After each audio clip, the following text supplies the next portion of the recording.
بسم الله الرحمن الرحيم الرحمن علم القرآن خلق الإنسان علمه البيان. السلام عليكم ورحمة الله. আমরা কুরআন শিক্ষার চেষ্টা করব ইনশাআল্লাহ। أعوذ بالله من الشيطان الرجيم. بسم الله الرحمن الرحيم. اللهم ربي زدني علما. اللهم ربي زدني علما. আজকের প্রথম ধাপের পড়া হচ্ছে আমাদের কি বাবা? অক্ষর পরিচিতি। কি বলো দেখি? অক্ষর পরিচিতি কি? আলিফ বা। অক্ষর পরিচিতি। আমরা কি শিখবো আজকে? আরবি অক্ষর পরিচিত হবো। আরবি অক্ষরের সাথে পরিচিত হবো। কার সাথে পরিচিত হবো বলো দেখি? আরবি অক্ষর। আমরা জানি আরবি অক্ষর কয়টি? আরবি অক্ষর 29টি। আরবি অক্ষর কয়টি? 29টি। আরবি অক্ষর 29টি। আর এই অক্ষরগুলোকে আরবি ভাষায় কি বলে? হরফ বলে। কি বলে? হরফ। কি বলে? হরফ বলে। আরবি ভাষায় কি বলে এগুলাকে? হরফ বলে। আচ্ছা, আরবি হরফ কিন্তু অনেকগুলো দেখতে একই ধরনের প্রায়, যেমন বা তা সা কি একই ধরনের। বা তা সা কেমন? প্রায় একই ধরনের, কিন্তু এদের পার্থক্য করা হয়েছে কি দিয়ে? উপরে ফোঁটা বা নিচে ফোঁটা দিয়ে। আর এই ফোঁটাকে আরবি ভাষায় কি বলা হয়? নুক্তা বলে। কি বলে? নুক্তা বলে। এটা কি বলা হয়? নুক্তা। তাহলে এটার নাম কি? ফোঁটাটার নাম কি? ফোঁটাটার নাম হচ্ছে নুক্তা। ফোঁটাটার নাম কি? নুক্তা। ফোঁটাটার নাম নুক্তা। মনে থাকবে? বলো ইনশাআল্লাহ। বলো কি ইনশাআল্লাহ। তাহলে এখন বলো দেখি আরবি অক্ষর কয়টি? 29টি। আর এই অক্ষরগুলোকে আরবিতে কি বলে? হরফ বলে। আচ্ছা, আরবি হরফগুলো অনেকগুলো দেখতে একই ধরনের না? পার্থক্য করা হয়েছে কি দিয়ে? নুক্তা দিয়ে। কি দিয়ে? নুক্তা দিয়ে। যেমন এই যে বায়ের নিচে কয় নুক্তা? বলো। তায়ের উপরে কয় নুক্তা? মাশাআল্লাহ, সুবহানাল্লাহ। তুমি ভালো পারতেছ আব্বু, মাশাআল্লাহ। আচ্ছা, তাহলে আমরা শুরু করি। আচ্ছা, প্রথমে যে কাজটা হচ্ছে আমাদের, আমরা করব হচ্ছে আলিফ। আলিফ আলিফ আলিফ আলিফ। আলিফ কিভাবে পড়তে হয়? আলিফ পড়তে হয় হলকের শুরু থেকে, এই যে এখান থেকে পড়তে হয়। আলিফ আলিফ আলিফ। হ্যাঁ, আর উচ্চারণের ক্ষেত্রে উপরের দাঁত নিচের ঠোঁটে লাগবে। আলিফ আলিফ। আচ্ছা, তারপর হচ্ছে বা। বা বা হচ্ছে দুই ঠোঁট দিয়ে পড়তে হয় এইভাবে। বা বা বা। এবার পড়বো আমরা তা। এবার পড়বো কি? তা। তা কিন্তু দেখতে দুইটা, দেখো। একটা বলা হচ্ছে গলতা, এটা বাকি শব্দের শেষে ব্যবহার হয়। আর এটা হচ্ছে সাধারণ তা। এটা কি? সাধারণ তা। তাহলে তায়ের কয়টি নুক্তা আছে? দুইটি নুক্তা আছে। সা। তারপরে কি বাবা বলো? তারপরে সা। তারপরে সা। সা কেমন? তিনটি নুক্তা আছে। বা তা সা দেখতে একই ধরনের, কিন্তু সায়ের কয়টি নুক্তা? তিনটি নুক্তা। কয়টি নুক্তা? তিনটি নুক্তা। তারপর হচ্ছে জিম। জিম। এটা একটু সময় নিয়ে এবং ভারী করে পড়বো। যেমন বাংলায় বলা হয় জি স্যার, আমরা বলবো জিম। বলে দেখি জিম। জিম জোরে। জিম। তারপরে এটা কি? এটা কি বলো? এটা হচ্ছে হ্যাঁ। এটা কি? এটা হচ্ছে হ্যাঁ। এটা হচ্ছে হ্যাঁ। এটা হচ্ছে কি? হ্যাঁ। এটা কেমন করে পড়বো? আমরা মুখ থেকে বাতাস বের করে পড়বো। কিভাবে পড়বো? হ্যাঁ। কিভাবে পড়বো? মুখ থেকে বাতাস বের করে পড়বো। হ্যাঁ। এটা পড়বো কি? হ্যাঁ। তার পরবর্তী অক্ষর বলো।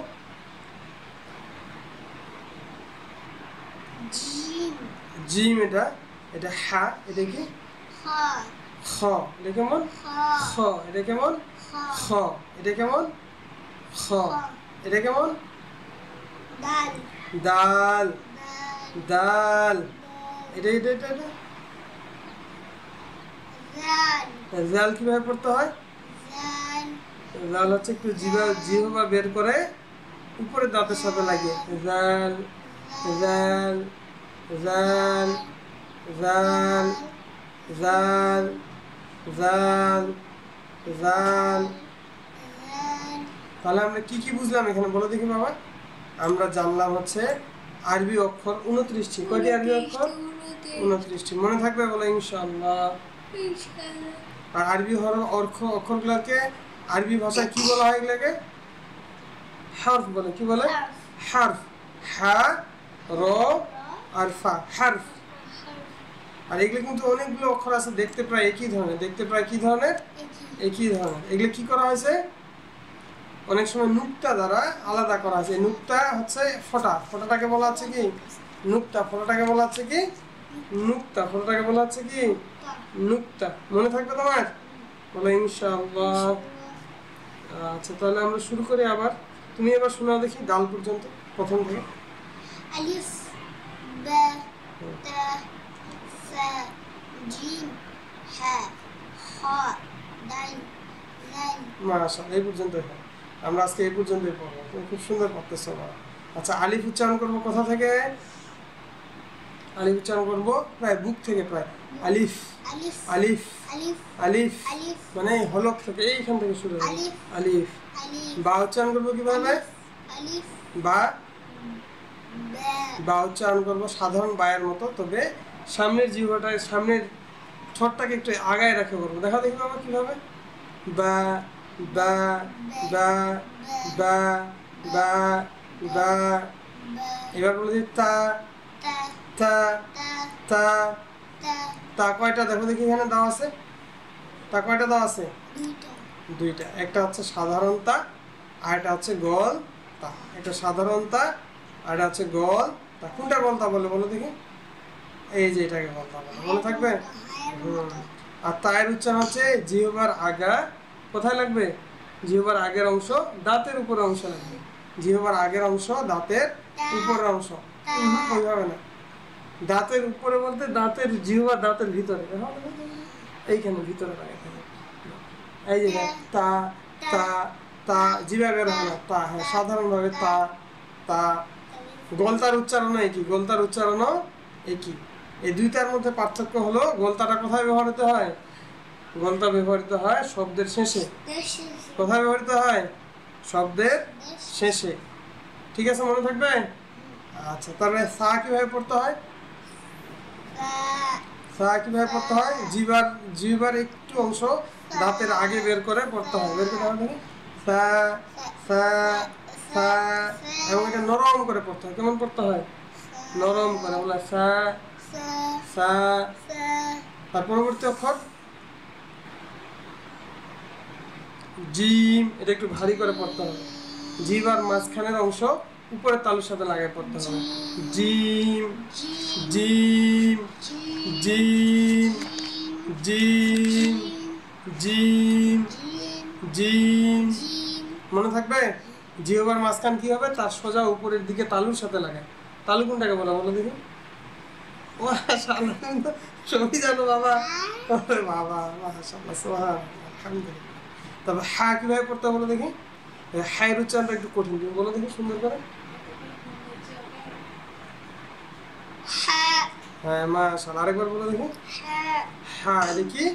এটা হচ্ছে হা। এটা হচ্ছে কি? হা। হা পড়তে হয় কিভাবে? হা পড়তে হয় হলকের মাঝখান থেকে। যেমন এখান থেকে তুমি পড়বা আলিফ, এই মাঝখান থেকে পড়বা হা, মানে মুখ থেকে বাতাস বের হবে। বলো দেখি। এই তো শুনতে পারতেছো তুমি? মাশাআল্লাহ, হা। এটা কি? হা। মনে থাকবে? হা। তার পরবর্তী অক্ষর বলো দেখি এটা কি? খ। খ কিভাবে পড়তে হয়? এই অংশটাকে বলা হয় হলক। এইটুকু অংশটাকে বলা হয় হলক। এটা হলকের শুরু, এটা হলকের মাঝখান, এটা হলকের শেষ। এইখান থেকে খ পড়তে হবে। খ খ খ। হ্যাঁ এরকম একটা শব্দ হবে। আর দাল, দাল আর তায়ের উচ্চারণ একই। দাল আর তায়ের উচ্চারণ একই। জিহ্বার সামনের অংশ উপরের তালুর সাথে লাগায়, দাঁতের ভিতরের অংশ তালুর সাথে লাগায়। দাল দাল দাল তা তা তা তা তারপরে জাল জাল জাল আর সায়ের উচ্চারণ কি জাল আর সায়ের উচ্চারণ একই জাল আর সায়ের উচ্চারণ কি একই এটা নরম ভাবে হবে এবং জিহ্বার যে আগের অংশটা আছে সেটা কি করবে সামনে দুই দাঁতের সঙ্গে লাগাই পড়তে হবে কিভাবে বলো দেখি সা সা সা সা জাল জাল জাল জাল জাল জাল জাল জাল জাল এবার তুমি একবার নিজে নিজে বলো আমি শুনবো একদম সুন্দর করে যেন কোনো ভুল না হয় ইনশাআল্লাহ জাল থেকে হ্যাঁ আলিফ থেকে জাল পর্যন্ত আলিফ বা তা তা সা জিম হা খ দাল লাল এবং খুব তাড়াতাড়ি বলো দেখি আলিফ বা তা সা জিম হা খ দাল খ দাল জাল জাল র জাই ওই দুই দিন না আবার প্রথম থেকে বলো জাল পর্যন্ত আলিফ বা তা সা জিম হা খ দাল দালে আটকে আছে না জালে বলো জাল পর্যন্ত বলো দাল জাল আচ্ছা এবার আরেকবার সুন্দর করে পড়ো ইনশাআল্লাহ বলো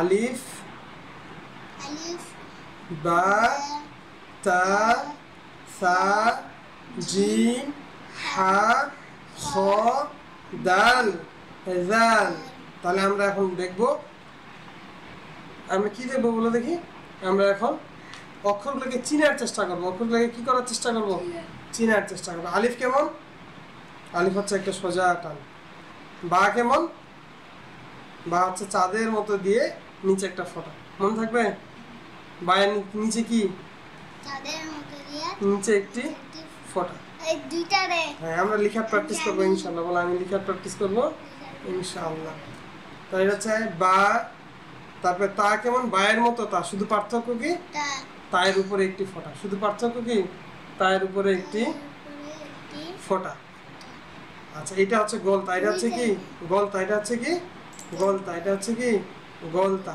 তা সা কেমন দেখো সা কেমন সা সা কেমন সা সা সা সা সা এটা কি বলো তাহলে বা তা সা দেখতে একই রকম বা তা সা দেখতে একই রকম বা তা সা দেখতে একই রকম তারপর এটা কি বলো জিম জিম হা খ দেখতে একই রকম কার নক্তা নাই বলো দেখি জিম হা খ এর মধ্যে হা হ্যাঁ নক্তা নাই। কার নক্তা নিচে এবং পেটে ব্যবহৃত হয় জিমের জিম আর খয়ের নক্তা কোথায় থাকে মাথায় উপরে থাকে মাশাআল্লাহ জাল জাল একই রকম দাল আর জাল দেখতে কি একই রকম পার্থক্য কি দাল জাল দেখতে তো একই রকম পার্থক্য কি বলো বলো পার্থক্য কি বলো বলো পার্থক্য কি বলো? বলো পার্থক্যটা বলো দেখি হুম কেন তোমাকে বোঝালে যে ফোঁটা বা নুক্তা দ্বারা পার্থক্য হয়েছে ডালে কোনো ফোঁটা নাই জালে একটি ফোঁটা আছে জালে কি হয়েছে একটি ফোঁটা আছে তাহলে আমরা আলিফ থেকে জাল পর্যন্ত 3, 6, 9টি অক্ষর শিখলাম কয়টি অক্ষর শিখলাম 9টি অক্ষর শিখলাম কয়টি অক্ষর শিখলাম 9টি তুমি লিখতে পারবা এগুলা বলো ইনশাআল্লাহ আচ্ছা তারপরে এখন আমরা কি শিখবো বলো দেখি এখন আমরা শিখবো হচ্ছে এগুলো কুরআনে ব্যবহৃত হলে প্রথমে কেমন থাকে মাঝখানে কেমন থাকে এবং শেষে কেমন থাকে ঠিক আছে ইনশাআল্লাহ